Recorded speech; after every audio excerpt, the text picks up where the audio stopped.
As அவளுக்கு வெடி வெடிக்க தெரியாதுல்ல வாசு. அப்போ நீ தானம்மா வெடிப்பா. அசு உன் பிறந்த நாளைக்கு வெடி போடணுமா அவள் பிறந்த நாளைக்கு வெடி போடணுமா? ஆனால் அவள் பிறந்த நாள் தீபாவளிக்கு அன்னைக்கெலாம் வருது. என்ன பண்ணலாம்? அடிக்கணும். யார? தீபாவளியே அடிக்கணும். எதுக்கு? ஆமா அதுதானே சேட்டை பண்ணுது.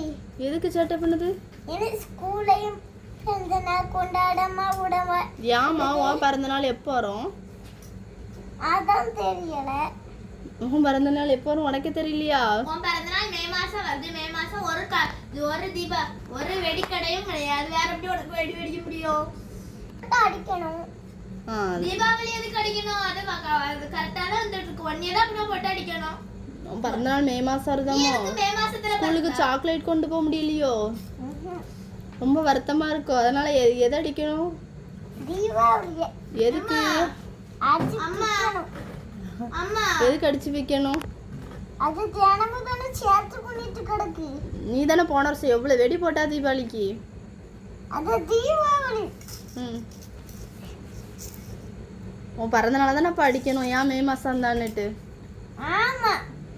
உண்மையா சொல்லு. உன் பிறந்த நாள் அடிக்கணுமா தீபாவளி அடிக்கணுமா? தீபாவளி அடிச்சிருவோமா? அக்கா பிறந்த நாளைக்கு கேக்லாம் வெட்டிட்டு தீபாவளி அடிச்சிருவோம். பிறந்த நாளே நல்லது. ஆனா தீபாவளி ரொம்ப ரொம்ப சேட்டை பண்ணும். ரொம்ப சேட்டை பண்ணுமா? எதுக்கு? என்னைய கூட ஒரு நாள் பிறந்த நாள் கொண்டாடாம விட்டு. என்னைக்கு? தசி பிறந்த நாளைக்கு இந்த இது வெடியே வெடிக்க விடல. அடியா? அம்மா நிறைய வெடி வெடிப்போம்.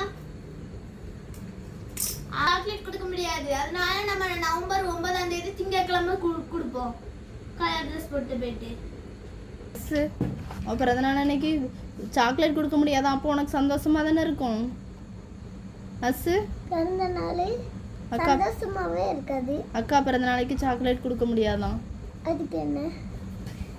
உனக்கு ஒன்றும் இல்லையா? ஒண்ணுமே இல்லை. கவலையே இல்லையா? இல்லை. ஹாப்பியும் இல்லையா? இல்லை. அடியா? கோவம் தான் இருக்கு. எதுக்கு கோவம் வருது? தீபாவளி போட்டு அடிக்கணும். எதுக்குமா?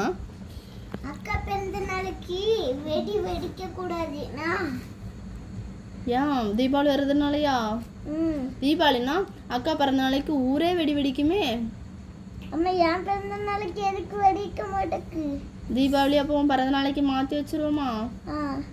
அப்போ என்ன செய்யணும்? தீபாவளியை போட்டு அடிக்கணும். அடிக்கணுமா? இல்லை காலண்டரில் தானே எழுதி வச்சிருக்காங்க தீபாவளின்னு. அப்போ என்ன பண்ணணும்? அவங்க பொய் சொல்லி வைக்காங்க. அடியா? அவங்க எல்லாம் பொய் தான் சொல்லுதாங்க. பொய்யா சொன்னாங்க? அசு உன் பிறந்த நாள் மே மாசம் என்னைக்குமே தீபாவளி வராது. அக்டோபர் வரும், இல்லைன்னா செப்டம்பர் வரும், இல்லைன்னா டிசம்பர் வரும், இல்லைன்னா நவம்பர் வரும். அதுக்கு மேலே எந்த மாசத்துக்கும் தீபாவளியே வராது. வேற எப்படி நீ அடிப்பா தீபாவளிய? தீபாவளி வர நாள் உனக்கு பிறந்த நாள் வரும்ல, அந்த நாளைக்கு தீபாவளியில நான் ஏரோப்ளேன் ஓட்டிட்டு வானத்துக்கு போய் தீபாவளி யார்ட்டையும் பேசிட்டு இருக்கோம். அப்பவும் அது முதுக்கு பின்னாடியே அடிச்சு விட்டுருவேன் கம்பு. தீபாவளிக்கு உயிரே கிடையாது. அது ஒரு பண்டிகை. அதை நீ எப்படி அடிப்பா? அத கண்ணால பார்க்கவே முடியாதுன்னு என்ன செய்வா? கண்ணால பார்க்க முடியலன்னா பியாய் இருக்கும்ல, பியாய் கண்ணாடி வச்சு பாப்பேன். அப்படின்னா தெரியும்ல. தீபாவளி ஒரு பண்டிகை. ஒரு அரசனா கொன்னதுனால தானே வந்து. அந்த அரசன் இல்ல, அரக்கன. அரசன் இல்ல, அரக்கனை போட்டு தானே அடிக்கணும். அந்த அரக்கனை தான் கொன்னாச்சே. அதனால தீபாவளிக்கு வெடி வெடிக்கணும்ல. அப்ப அந்த அரக்கனை தானே நீ கொல்லாம விட்டுறணும். அந்த வெடி வெடிக்கணும்ல, ஸ்வீட்லாம் செய்யணும்ல. அக்காக்கு கேக்லாம் வெட்டணும்ல. என் பிறந்த நாள் அன்னைக்கு எல்லாரும் ஸ்வீட் செய்வாங்க. வெடி போடணும்ல. நீ வெடி போடுவியா? பாம்பு வெடி இருந்தா எடு. இந்த பொட்டு பொட்டுன்னு வெடிக்கும்ல மாமா, அது மட்டும் தான் போடணுமோ? அந்த ரெண்டு அடுத்த ஒரு சங்கு சக்கரம், அடுத்த ஒரு சரி இந்த வருஷம் அக்காவுக்கு நல்லா வெடி வெடிச்சிருவோம் தீபாவளிக்கு. அவன் பிறந்த நாள் வருது. உனக்கு பிறந்த நாளைக்கு வெடி வெடிக்க முடியாது. ஒரு வெடி இருந்தாலும் தா. ஒரே ஒரு வெடி இருந்தாலும் தா வெடிச்சுக்கிடுது என்ன? சரி ஒரு வெடியாவது வாங்கி தரேன்.